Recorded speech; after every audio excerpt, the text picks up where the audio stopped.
Hey, it's Corey. Hope you guys are doing fine. I am in my garage today. Um, and I guess one of the reasons, as you can see, I have a pretty decent garage. It's not too bad. But today I've been thinking about some of the goals and objectives, and especially in light of all the New Year's hype that we usually have. You know, we build resolutions and conclusions and set our goals. Your goals, much like mine, as I have realized, this beginning part of the year, might actually be parked in the garage.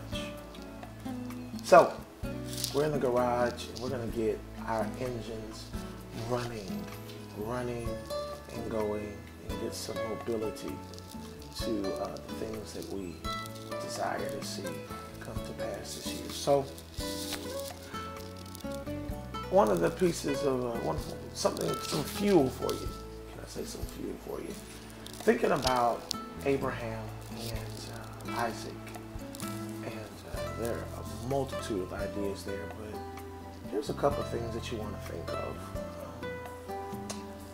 We use the worship revelation of God as Jehovah Jireh. And one of the things that I'm most impressed by, and I guess I've glossed over, but I'm careful to observe now, is that if you notice, Abraham already declared the name of God before the manifestation ever happened. He said, Isaac said to him, "Where's the sacrifice? We have everything that we need to encounter God and to make the sacrifice to God, but where is the sacrifice?" And Abraham said to him, "The Lord will provide his own sacrifice." And that Jehovah Jireh speaks to him providing. And we used to use it in the sense of we don't have something, and so he will provide the thing that we don't have. But I'm acutely aware that the provision, you have to see the provision before you actually touch it, have it, hold it, and actually manifest that. The word Jireh means that he sees beforehand. He sees beforehand. So we understand that the Lord has already made provision before a need was ever acknowledged. Before you knew you needed it, it already provided, because his foresight and his insight had already made sure that that provision was available. What caused it to manifest in the life of Abraham, I believe, is in part because of his confession, because of the confession that he made. And I guess the reassurance today for you is that whatever you need, and whatever that promise is, and what you need to fulfill that in your life, just know that nothing is surprising God.